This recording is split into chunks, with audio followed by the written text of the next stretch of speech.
Welcome back to the Unexpected Podcast. My name is Justin Mahwikizi, and today's guest is Mr. Zhou, who is an expert and has written considerably about the China and Taiwan issue, but in a very balanced way, which is why we wanted to bring him on our podcast to explore these issues further, not just for the American audience, but also for the global audience. Mr. Zhou, welcome. No, thank you so much. Thank you for trusting, and thank you for everyone's here. Yeah. Thank you. No, what I really appreciate about the recent article you had published is that it avoids the typical theater that, depending on which side you're in on the issue, they usually play. So you provided a well balanced a way to look at the current issues, whether it's on the bureaucratic side, the upcoming transitions, incentives, and military consequences, and timetables. So before we discuss Taiwan or 2027, can you tell us your own intellectual path? What drew you to studying Chinese politics, governance, and the issue specifically? Yeah, no problem. So first, I want to mention that now a lot of students study the Chinese politics in the United States is much bigger. The population is much bigger, larger than before, because many of them not the political, the major in political science. They are not. Most of them, like me, in my bachelor degree, is about the public administration. In China, if you want to do the public administration, is very different from the other countries because the China is a party state system. The administration is a party, especially after Xi holds the power. Before the Xi, the Deng's reform, we have the party separate from the government. They try to do that, even though that's not very success. But they do have such experiences. But after Xi, we don't have very clear boundary between the party and state. So my bachelor degree making the research about the Chinese government administration. But in the process, you will discover very interesting. Like we have to research how to make the stability maintenance in the the protest or something like that. You know what I mean? So this is something very politics. This is something very politics. So and also my bachelor, their course structure, they do have something related to the Chinese politics, international relations, political science research or something like that. So after I went to US, the course system is about my first master degree is about the Asia studies. So, in the Asia study course, you have many choices. You can make the literature, you can make the movie studies, but that is not Really? interesting. Yeah, because they do have different system. Some universities, they have the East Asia literature and civilization studies, and they have a East Asia study about the social science, but Yeah. Asia study in the international relations school. So I do research about Chinese politics. My first professor in U.S. is David Shambo. He Yes. also very famous in Yes. China studies. But I'm fresh man. In U.S. So I'm not very very doing very well in his course at first semester. So after that, I'm gradually know the U.S. materials because it's very different. Something I read in China and something I read in the United States. Yes. So they're opposite. They are opposite. So That's right. it should be a time to know that. Yeah. Oh, absolutely, and it's very prescient in this time in geopolitics. Yeah. Plenty of tensions and a lot of ramifications across. And so Yeah. I'm very glad you're here because I have many questions because you have more of an expertise than I do and our audience does. So, but if we can start with for listeners who are new to this topic, when people hear Taiwan issue, what does that phrase actually encompass? A lot of people listen about Taiwan issue where I was thinking about the, like the democracy and autocracy issue. This is what they want to know because Taiwan is a democracy state. or in the U.S. Official side, it's not a country, but it's a democracy state. And China is we do have the autocracy or authoritarianism or something like that, party state system. Some people will think, okay, this is about the democracy and autocracies. And also, this is what the Taiwan, now the ruling party, try to transfer the reunification issue to the democracy against the autocracy Yeah. issue. This is what they want, but U.S. never did that. U.S. said, okay, we hope the Taiwan Strait issue could be solved, but the consequences should be accepted by both street people, Right. both sides street people. So the U.S. do not take the cards from the Taiwan about autocracy against democracy or something like that. And the second is from, some people listen to about this is about like cheap and industry high technology right now. Because we know that Taiwan is the world's central research about the high AI chip, recent years. Yes. Like in NVIDIA, they said, okay, if any countries hold the chip and the AI integrated to their governance system, the GDP will have the 5 times bigger than now. So, so AI competition, and even in the Washington D.C., there are a lot of talk, especially in the Congress. They don't want the China override the U.S. in the high tech issue. So this is what we facing right now. The third, maybe some people concerning about historical things. Like, it's amazing because now the DPP make the very how do I see that? It's very successful propaganda to this world. Is Taiwan, is Taiwan, China is China, but in their constitution, they are same country, even in Taiwan's constitution. Really? They are Yeah, I did not know that. Countries, yeah, their country's name. They do have the constitution. They have their whole government system. They have the constitution, because now Taiwan's government is a Republic of China withdraw from the mainland to Taiwan. This is historical side. So they kept their constitution in China, and even though they make some amendments, but overall, that is a constitution about unified China. So in their constitution, they said before the country's unification, pay attention, this is the Taiwan's constitution. Before the country's unification, what we should do, blah, blah, blah, blah, something like that. I see. I think this is 3 domains. The first is geopolitics. The second, is we know geopolitics or ideology part. This is first. The second is high-tech competition between U.S. and China.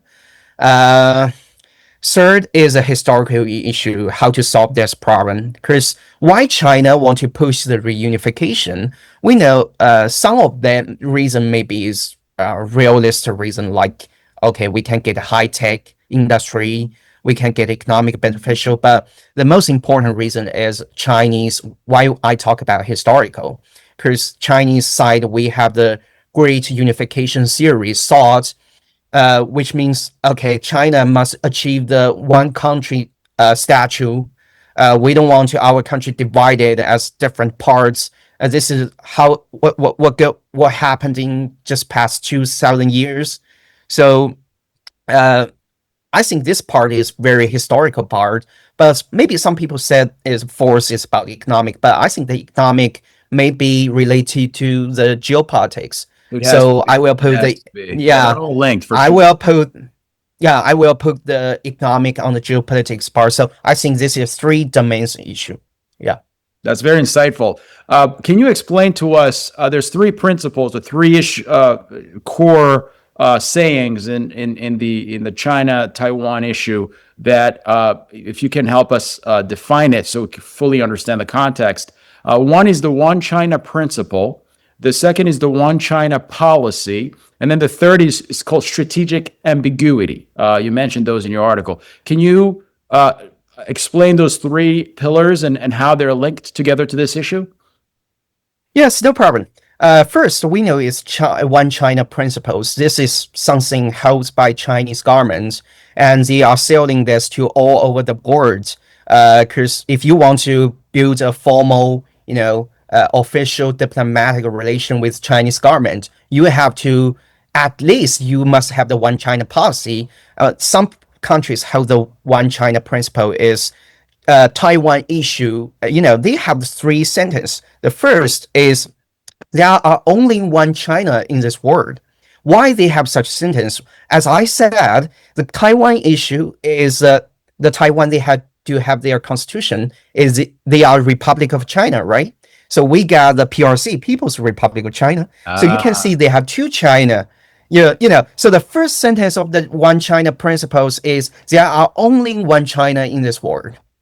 The second sentence is Taiwan is part of China. Third is the People's Republic of China is only one official Chinese government. Gotcha. So this is one China principles. But this is, a different country have a, so let's transfer to the one China policy. But different countries have different attitude to this sentence. Like the U.S., the U.S. official statement is U.S. recognized. We have the one China principles. We recognize China has these views. This is what U.S. said. We recognized, but like the Japan, in their official statement, Japan said we recognize and understand China has this view. So this is very, very different. So Japan's go farther than the United States, to be honest. So this is why Prime Minister Takaichi see the Taiwan Strait issues. So China very angry about this. Maybe this is one of the reasons, So one China principles means, okay, you must accept the Taiwan Strait issue and reunification of China is a process of the Chinese domestic issue. I see. This is a Chinese civil issue, domestic issue. It depends on how Chinese people deal with this. Chinese people in Taiwan, Chinese people in mainland to deal with this. But one China policy is held by most of Western countries, or we can see the capitalism country. What is one China policy? Is okay. There are only one Chinese people in the Chinese government in the world is PRC, and Taiwan is part of the China. But most of the countries recognize one China policy.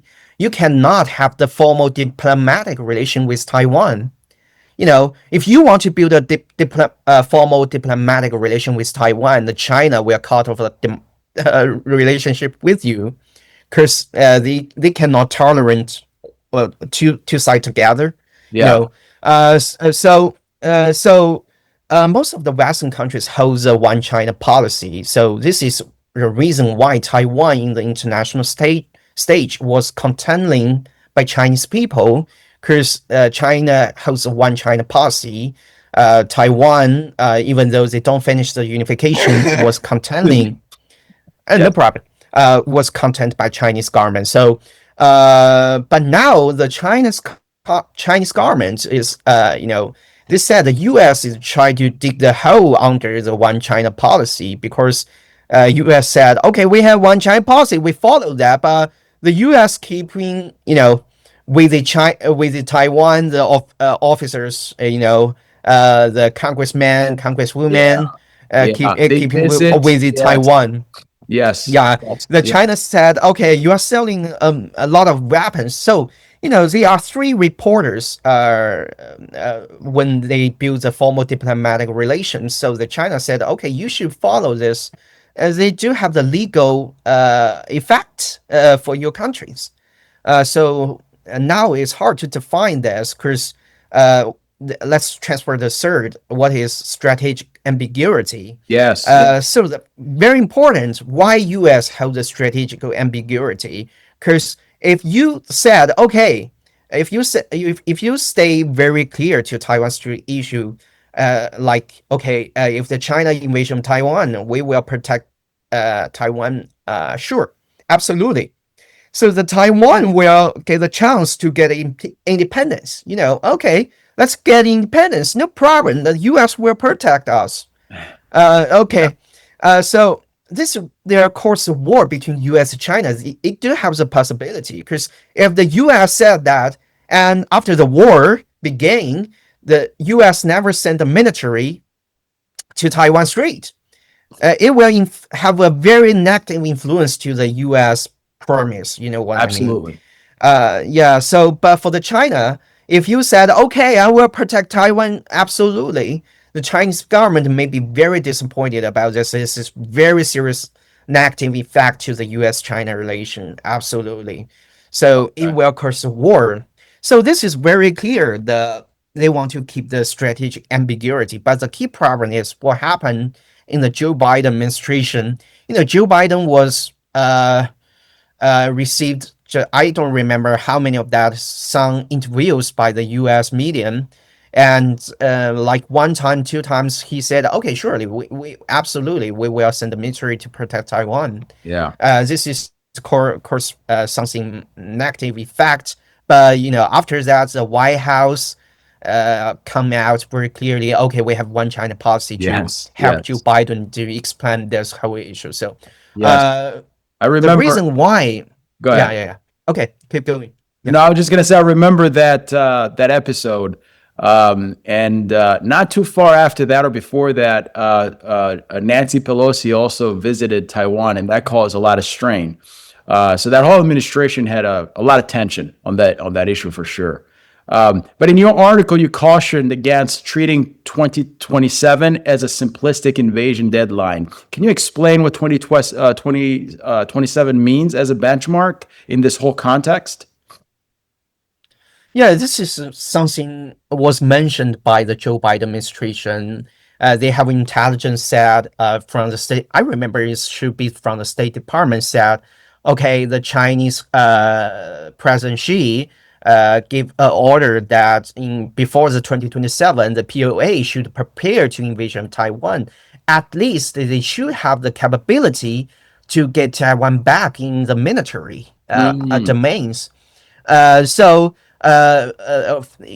recent years, the China get great leap in their military industries. We have the POA to have the new airplanes or something like that. So but we have new progress recently. During the Trump administration, the intelligence chief recently in the Congress, she said the China do not have the plan in 2027 to invasion of Taiwan, and China is trying to push the peaceful reunification process. And we can see just a few days ago, the KMT's chair was meet President Xi in the Beijing, yes. and uh, but That was significant though, the right? That because it had been so long yeah. before another representative of either leading parties visiting Beijing and try to build relations. This is about the 10 years ago because DPP never meets with the Chinese officers because DPP holds Taiwan independence ideology. Uh-huh. Um, like you said, the Nancy Pelosi's visit is absolutely very, stupid things I ever seen in the geopolitics because they have the middle line before she's visit. There is a middle line in Taiwan Strait. Okay, in the both sides, Taiwan's here, China's here. China's military airplane cannot cross a middle side, and then Taiwan cannot cross the middle side. But after that, we know that China's gray zone actions continue doing that until today. The China, make the military jokes sometimes, especially when the DPP leader sees something, make the Chinese government unhappy about that. So uh, that's this is very stupid behavior, but in some ways, this push the unification process absolutely because China holds a military executes to do something. Okay. And for Yeah. the audience, the KMT and the DPP within the Taiwanese politics, the DPP is more of a separatist type of Mm. ideology, and the DPP has more of a rapprochement type KMT. of mentality. Yes. Yeah, yeah, yeah. This is now Taiwan's domestic politics is something changing right now because they do have three major parties. Okay. They have very a lot of parties, but three major parties. We have new TPP, Taiwanese People's Party, Okay. was led by one of the politician within Taiwan's Cohen, but he is going to prison right now. He is going to jail right now because of the DPP government said his corruption during Yeah. the his term in the mayor of Taipei.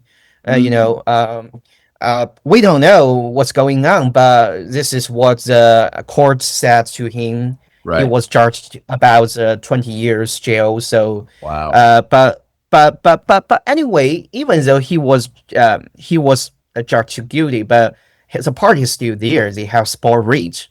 They have three different you know perspectives within Taiwan's politics right now. The first is DPP. As you know, is a ruling party, is separatist, is trying to separate Taiwan from China, and DPP now they have very different methods. Because if they said we want to build a Republic of Taiwan, that's absolutely forbidden by U.S. and China, both sides. Because U.S. have one China policy, China have the law to deal with this. So they now said we are the Republic of China and Taiwan. They use Taiwan after Republic of China. We are the Republic of China, Taiwan. And like the chair of the DPP and also the president of Taiwan, Lai Ching-te, he ever said, okay, some people suggest him, okay, I think that like the U.S. side will think consider this, okay, Taiwan street peace is much bigger than others. Hmm. So how about give up your party's constitution, some content about Taiwan independence part? Their party's constitution with some content about we should achieve the Taiwan's independence or something like that. Right. So maybe you have the turno to have a conversation about within mainland China and the CCP. But the Lai Ching-te said, okay, we do have some people within Taiwan support Taiwan independence. We have the party constitution second. So Mm, that is not something we have the party's constitution first. We have the Taiwan independence ideology second. This upside. yeah. This is Yeah. what his PPP said to the others. The KMT before the Tsai Ing-wen as the president of Taiwan, the KMT is a party, especially like the president of the Mahwikizi Zhou, the KMT president. Okay. He's trying to push the conversation and the cooperation with the mainland before the Tsai and like the 2016, yeah, to 2024. Before this period, the KMT, the party held the viewpoint, okay, we need to gradually push the reunification. But recent years, KMT is not. KMT now holds the main viewpoint is we should cooperate with mainland China. We should push the peace process. We don't want a war, but we don't want very soon unification. You know what I mean? I It's see. So they're very pushing more for great. diplomatic discussions rather than Yeah, increasing tensions. yeah. For achieve this, we should have the like 92 consensus is one China structure. Okay, we have such code. We can have a conversation with mainland China, but the TPP was supported by many Taiwanese young people. Especially 20s, 10s. The Yeah. reason why these people also many of them doesn't want to unification with China too. But why they don't support DPP? Because first, the DPP government is very corporation, like the corruption. They think the government is a little bit corruption. They're not doing very good job in domestic issue like the nuclear, like nuclear, like environment protection and like electricity, energy, or something like that. This is first corruption issue. The second is they think, okay, if DPP continue like this, with China gradually become more powerful, they do have high risky to war with China. They don't want to war, especially for these young people. So what we can see in Ukraine, in Iran. Yeah. So this is not the ones, and also the Chinese cultural influence in this Taiwanese young people is very clear. They play the Man in China's game, use their application to watch TV shows, Oh, really? and yeah, in this application, they communicate with like the Xiaohongshu, the rain notes. Many of the Taiwanese people also use that and communicate with the mainland people. So gradually, these people doesn't hate China. They Mhm. say, okay, even though we don't want to renew unification because you are autocracy system, we have achieved the democracy. Even though we don't want unification because we don't want to become second Hong Kong. But we are same, at least in the constitution, we are the same country. We should cooperate. We should achieve the national Chinese national rejuvenation Mm. all together, like something like that. Uh, we should doing our job according to the Taiwan's constitution, the Republic of China's constitution. So Taiwan independence is a dream we never achieve. That is not realist, something real. So this is TPP part. So we can see the 2024 president election consequences. We get this map. The DPP get 40% support. The KMT is 33%, and TPP is 26%. And most of the people support TPP is the Youngs and KMT and DPP. So this is what Taiwan is domestic issue right now. Yeah, no, I think, thank you for that summary. I think it's very insightful,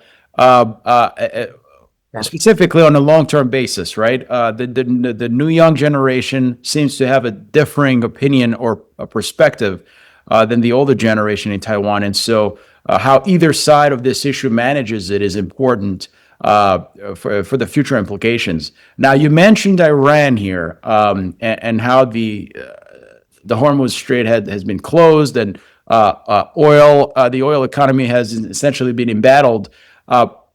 What has been the impact of China and Taiwan relations as these issues have been happening? Because they're both suffering from a halt in their supply chain from an oil perspective, and they both need energy. Taiwan for the semiconductor industry, plus their population, Absolutely. as well as China as well. Yeah, I think the Iran issue is main effect because what happened in Iran is before Trump's visit to China. The Iran issue is very important right now because this is something happened before the Trump visit China. But some people recently in Washington D.C. because I remember is O'Brien is first Trump administration. He was served as the national security advisor. I remember O'Brien. He in the Global Taiwan Institute. He said, "Okay, we don't have the great progress in Xi's and Trump's visit, Chinese visit, but we don't know the consequences. I know the China will demand the U.S. to do some promise in Taiwan Strait issue. It's very long. This is a long story because Yeah, during San Francisco meeting between the Xi and Joe Biden, correct. the Xi ever asked Joe Biden for, I remember it's 2 or 3 requirements about the Taiwan Strait. First, the United States should reduce the weapons supply to Taiwan gradually reduce. The second is U.S. should support the China's peaceful reunification progress. Okay. But the Joe Biden never replied that he doesn't elect as a president again. So this is the end of the game. But I believe in the Trump's visit, China will demand this again.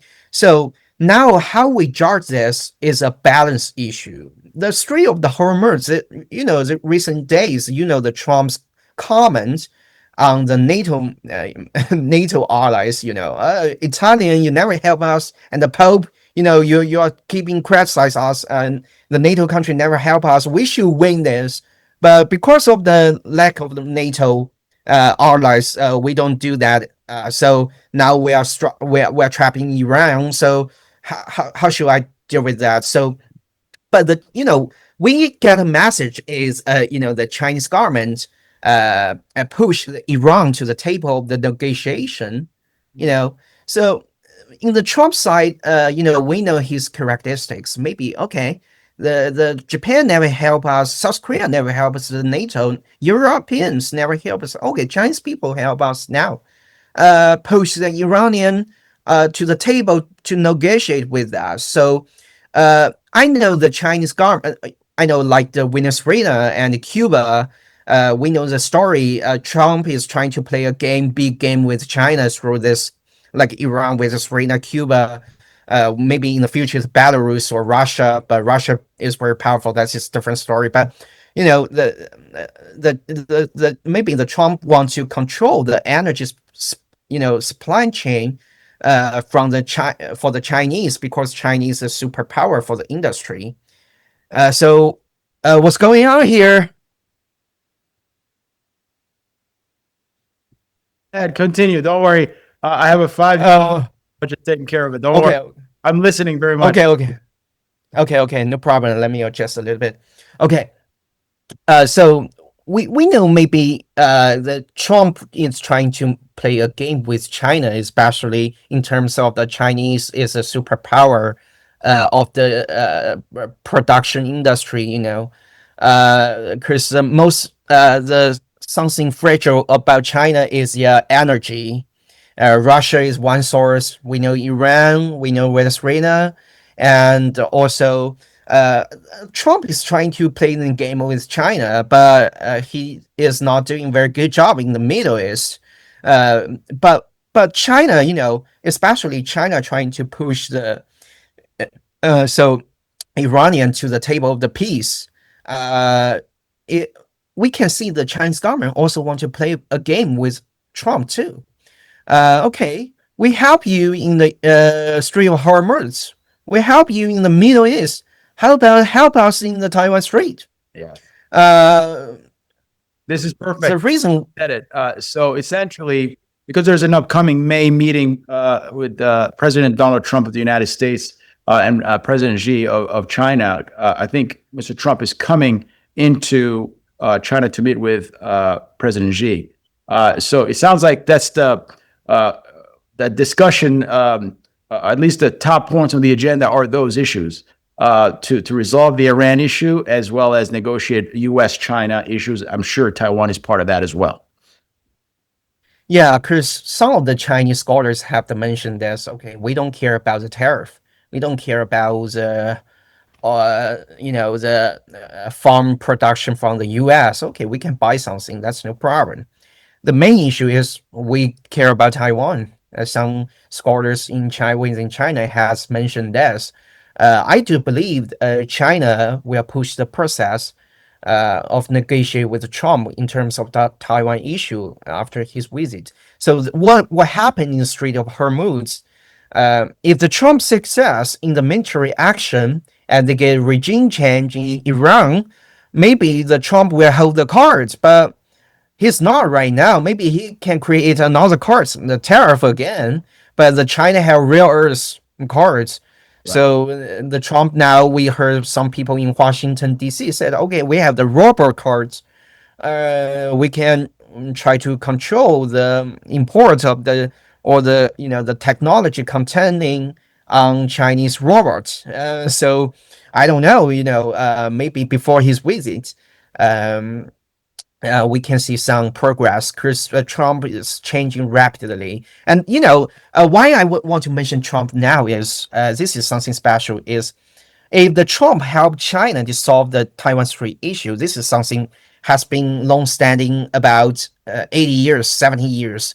Okay, this is great honor for Trump.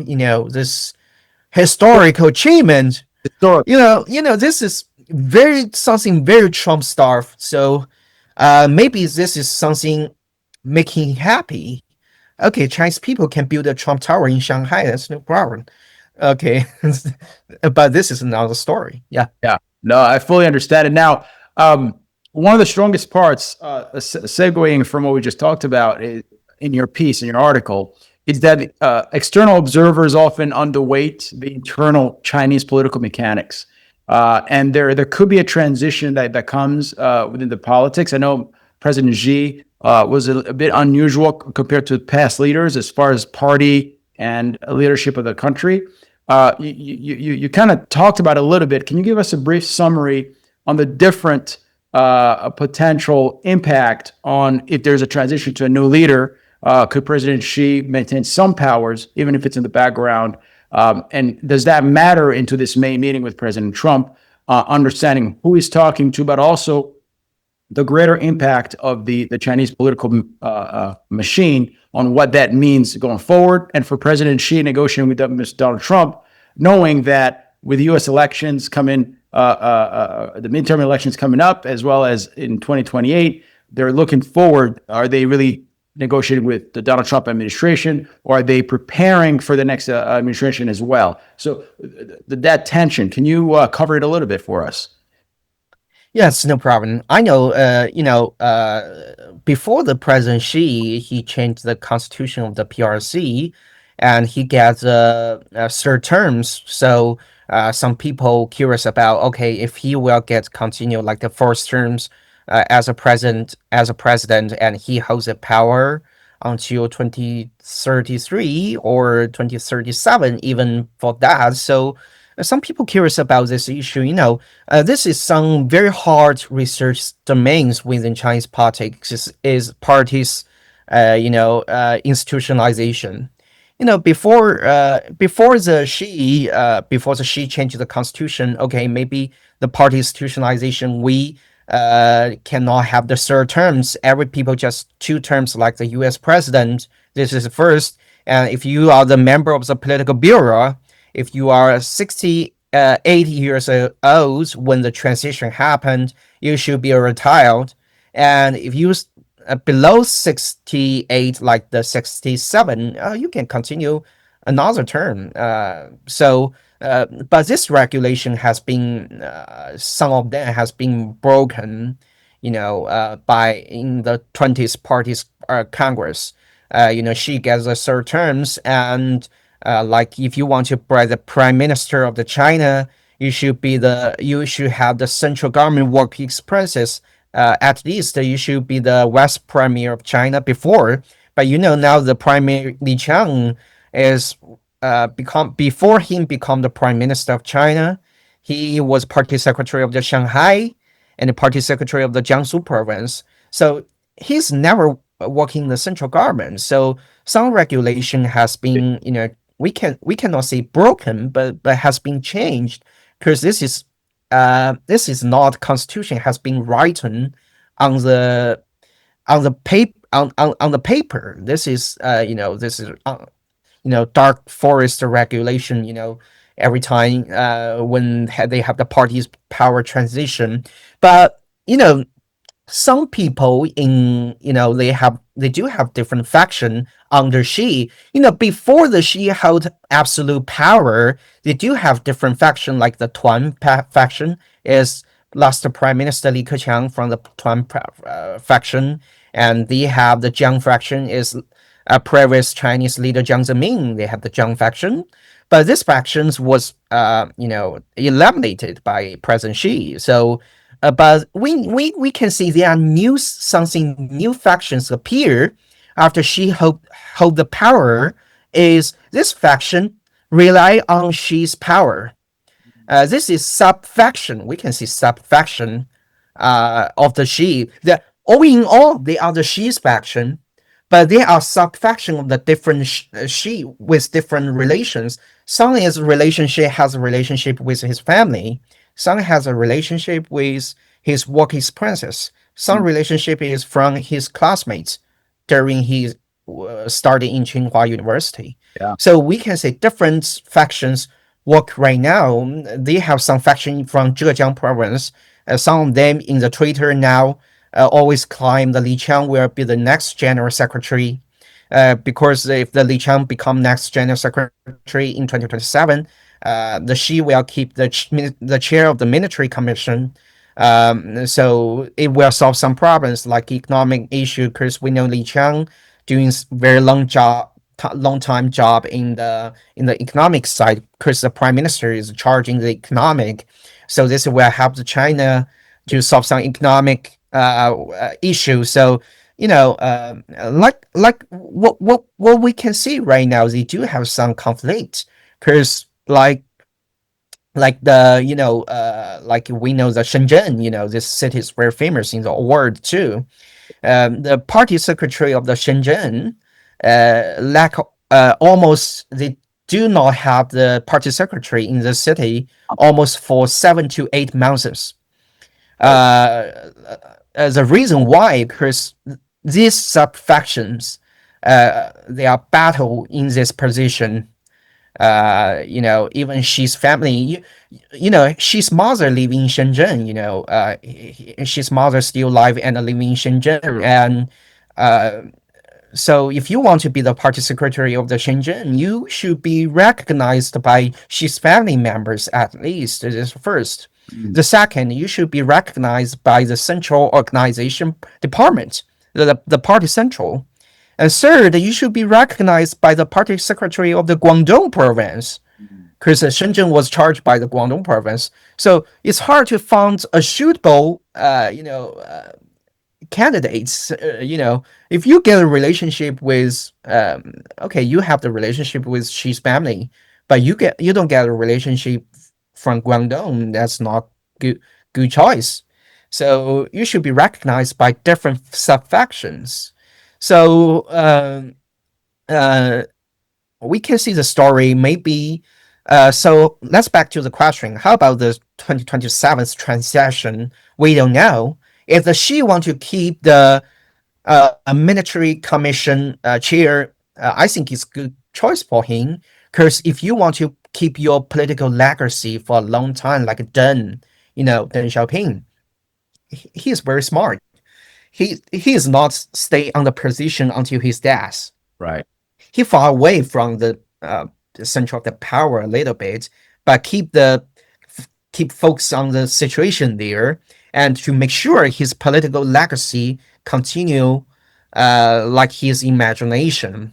At least, Deng holds the power is about 1978, and before she absolutely hold the power is about 35 years to 40 years. His governance thought on China is work.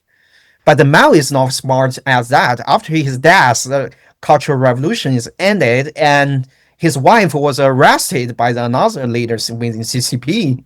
So maybe if you keep a little, before your death, and you get a position to gradually retire and focus on the situation, it's a better way to keep your political influence within the party, especially your political legacy. For the country, a better transition for the country to avoid increasing tensions internally. Yeah, absolutely. Yeah, Because he holds the situation, he focuses on the situation, he can keep the stability. But if we get the power transition, what happened in the Mao death, after Mao death, is will be some political tension. So I do believe that Xi is going to retire before he's getting old, but we don't know. The people when people getting old, they are becoming conservative.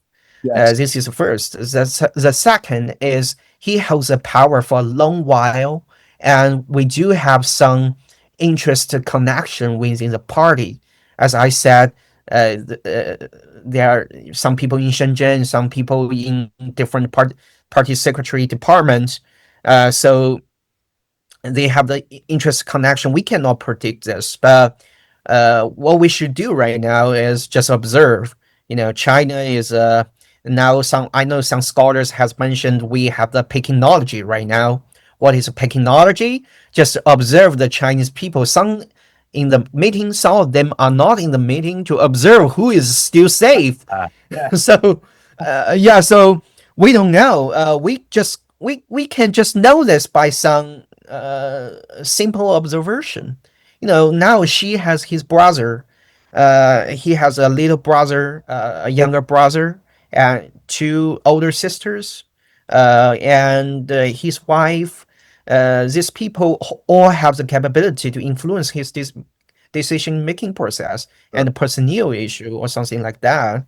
So, and we know the U.S. The Congress have a bill about the if the China invasion of Taiwan, we should publicate this people's asset or something like that. But we don't know. This is an international relations studies part. Okay. Right. No, I understand, and I think it's a worthwhile topic to ponder on. For myself, it's just how countries or sovereignties where there's been a long-term leader that eventually, with time has to transition. How that transition happens, how it's planned for, is very key because the goal is to keep stability through that transition, and it's not just in China, in other countries in Asia, in countries in Africa, South America. There's countries where some leaders have been there for 20, 30, 40 years, and that's all the generations of young people have known. And so being able to think ahead in managing that transition so that there is a clear path of succession, clear path of conflict resolution internally before it goes out into the public, so other actors can take advantage of it, to make sure that that's in place, that's understood, because otherwise, just like a Mao, the transition can become very hectic and create internal tensions, and instability does not help anyone other than actors outside of your country. And so that's something I always focus on, and that's something I always advocate for when I speak to folks who are from those countries where there's a very long term leader. Is think through how the transition will happen to maintain stability and avoid further tensions and escalations. Yeah, absolutely. Because I ever wrote a piece about this. Is she may in the CCP or CPC, they do have the path of a transition, like you become the president of the party school, central party school, and become the secretary to respond the commission's daily work, and you become standing committee members of the political bureau before you become the general secretary. Yeah. But the key issue is how the people work there. She's successor. Maybe he can choose one successor. Okay, but the main problem is if he holds a power like the Deng, during the Deng terms, there are two general secretary was abandoned by him. It was Zhao Ziyang and Hu Yaobang, and this two party general secretary was abandoned, was given up by him. If he holds the power similar to the Deng, he always the people who charging that. So the next general secretary, do not have the power to achieve what he wants to do in the future. But the main issue is if he gave up the power before, it's like if he get the power like the Mao model, he don't have the power and he died, and the successor who he chosen maybe will suffer from another political tension. His successor cannot be the next one who holds the power. This yeah. So this will be another tension within China. But we hope he gradually recovers institutionalization within this country, so it will get better. But it's hard to say because he abandoned like the president's term limitation.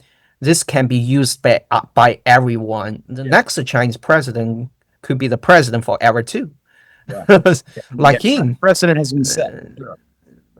Yeah. So we don't know. So, but what happened in China after Opium War is Chinese people trying to seek for the democracy, freedom, scientific, something like that. So maybe in the future we can see the party adjust it. So because we know the CCP is a Leninist party with very flexible. They will follow the trend of the world. Especially we know the AI. You can know that they are doing very good job right now. So I agree. technology or something like that. So it's something flexible. So we don't know. We can see that. Right. Yeah. Right. So, I mean, I think we've gone deep in Taiwan as well as local political mechanics in China. Let's flip it around the other side on the Chinese leadership perspective. How does Beijing interpret the difference between as far as the U.S. is concerned, the difference between Congress, the White House, the Pentagon, and the political campaigns when they're negotiating with the United States? Are they worried that one institution will lean one way while the other institution goes the other way? So there's a bit of unpredictability on how they understand U.S. policy. So how do they negotiate, plan, and understand the different mechanics in U.S. politics? Yeah, it's a very interesting topic because this is something won't happen during Biden administration. So we can see we do have the whole page right now here. It's very interesting because we can see the deep state. We always said, okay, we have a deep state in Washington D.C. They do have the deep state. The someone before he elected as a president of the United States, he has his own foreign policy model. But after he elected as a president of the United States, he back to the U.S. foreign policy model. Like I think, how can I see that? Like the Trump, his decision on Iranian, the war with Iran, somehow related to the influence by the Israel lobby and deep state. Absolutely. So the deep state is still there. And after Trump terms, I believe the deep state will back to dominate the U.S. foreign policy. This is something what will happen after 3 years. In 3 years, absolutely, I believe the deep state will back. But the relationship of Europe and United States is hard to recovery, like the Joe Biden terms, because the U.S. said, like the president of the France, Macron, ever said, okay, the NATO has brain gas.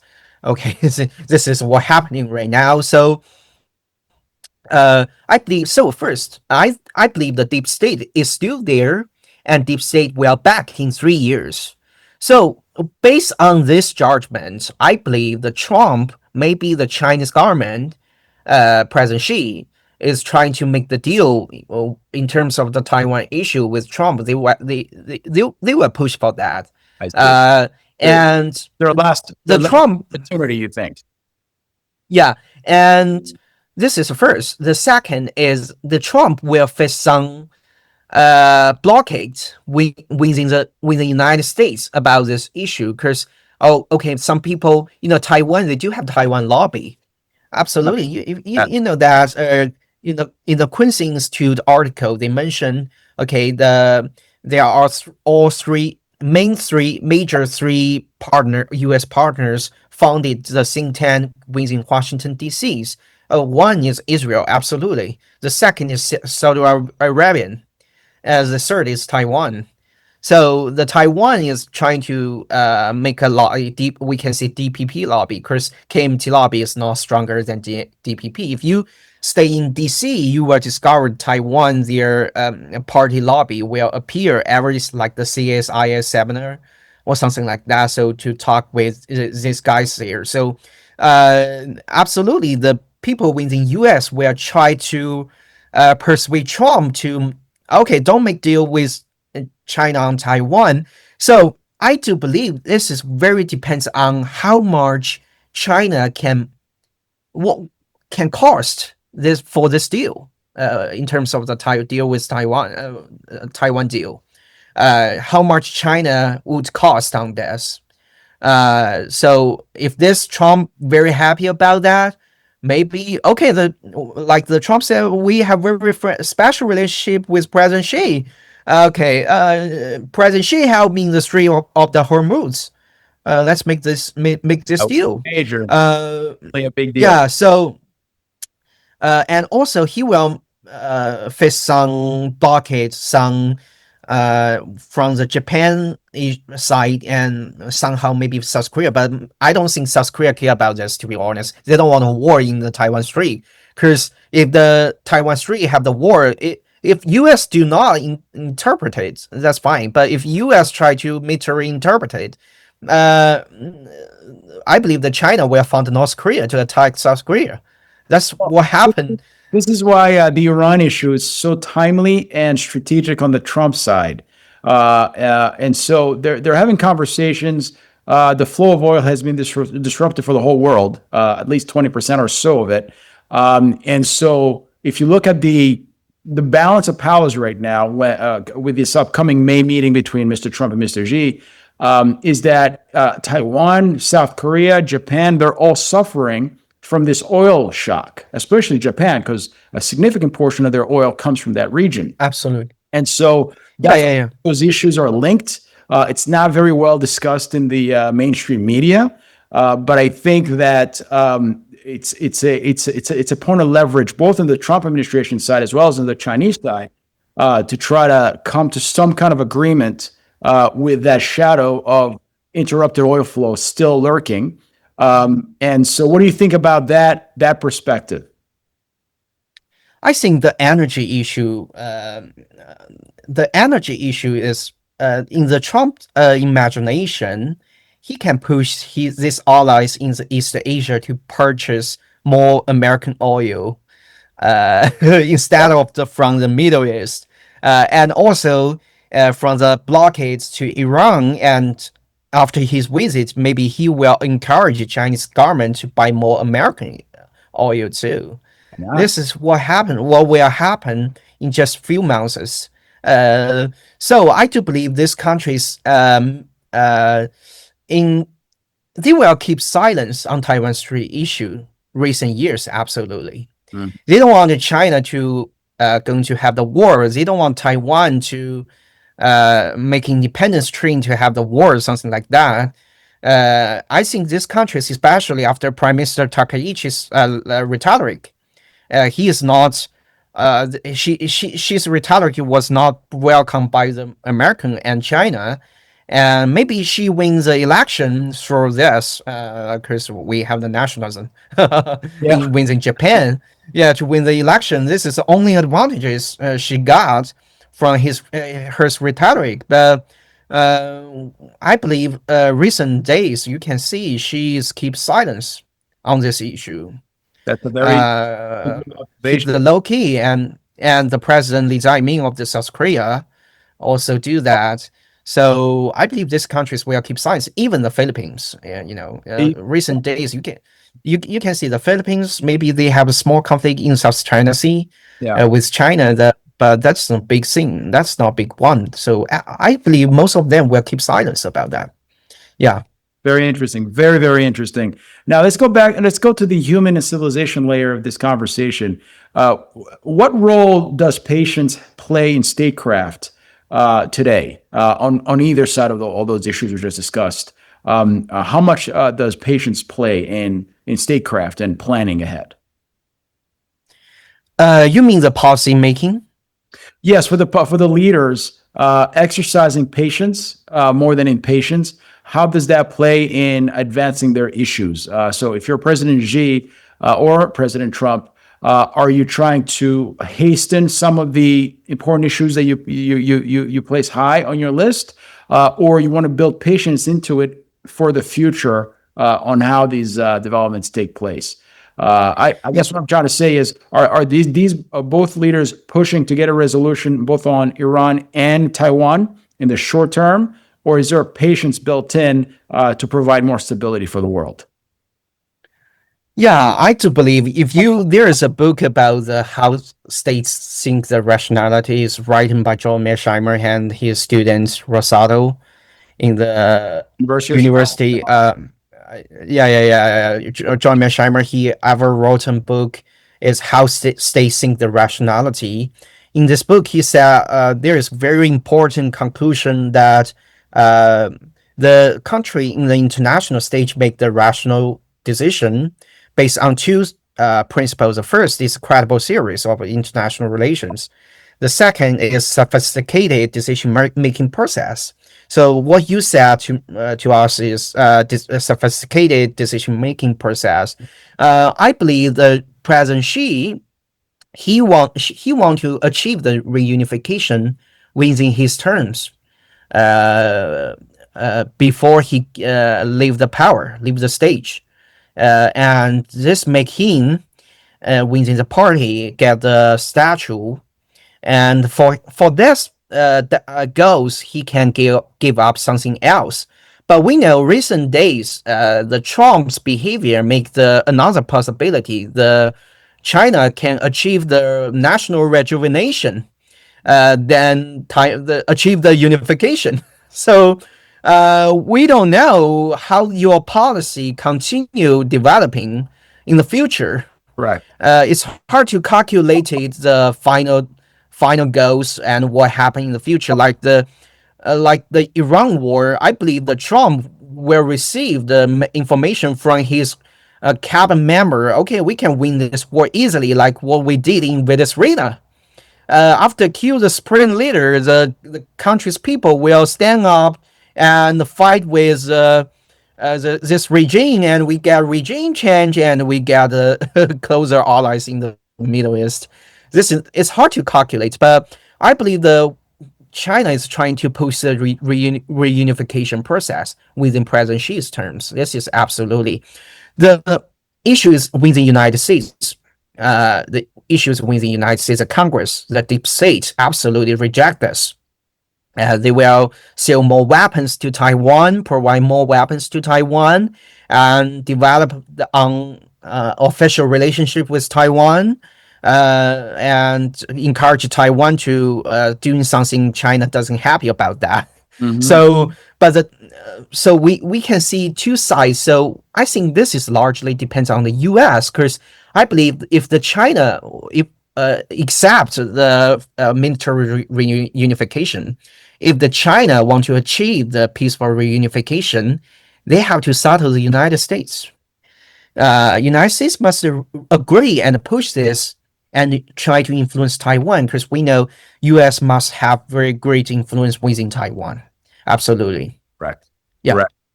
Right. If historians study this decades from now, or this decade that we're living in, what will they say most about what people misunderstood in real time? What are the most common misunderstandings of the issues we've talked about that the mainstream media or just the general public have about the gravity of the situation we're in?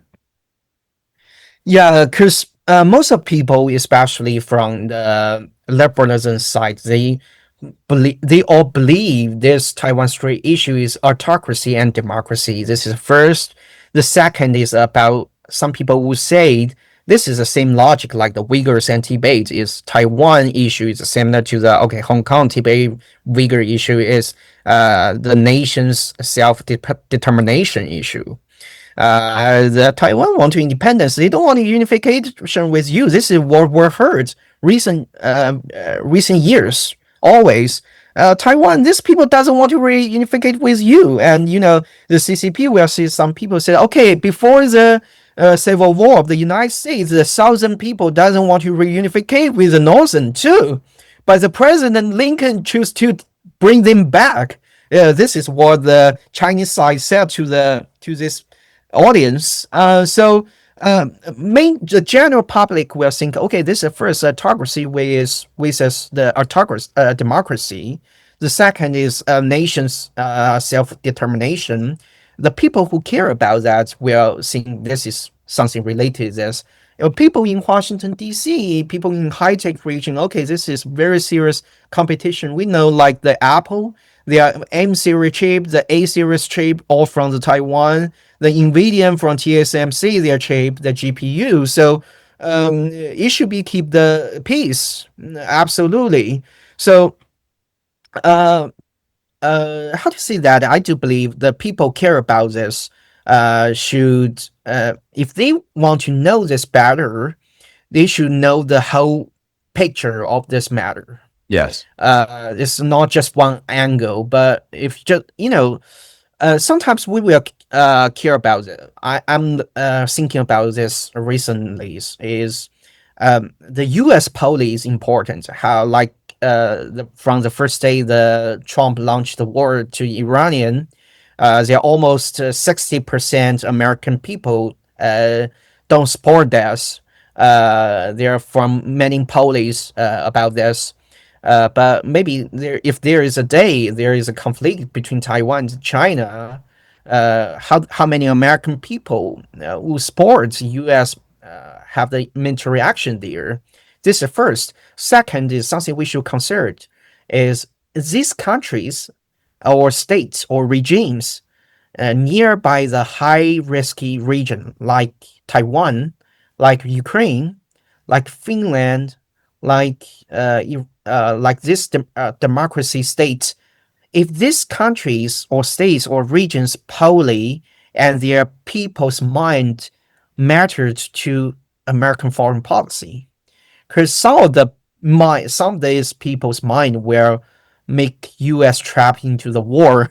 Absolutely. So I think the deep state should reconsider about this, not totally guided by the ideology like this self-determination or something like that. Yeah. Okay. Thank you for that. Well, Mr. Zhou, this has been one of the most thoughtful conversation I've had on this topic and this subject. So I want to say thank you for helping us replace problem. slogans with It's my structure. honor. And as things develop, I'd love to have more conversations because you have a great understanding and a balancing approach to the issues that's often polarized on one side or the other. So outstanding. Thank you so much for being here. It's my pleasure. And for the audience, I'm going to give them your bio one last time. You received an MA from the University of Chicago's Committee on International Relations, an MA in Asian Studies from the George Washington University, and your research focuses on contemporary Chinese politics and governance, Taiwan Strait issue, and of course, U.S. foreign policy. Cheers. Thank you so much. Have a great day. Thank you so much. You too. All right.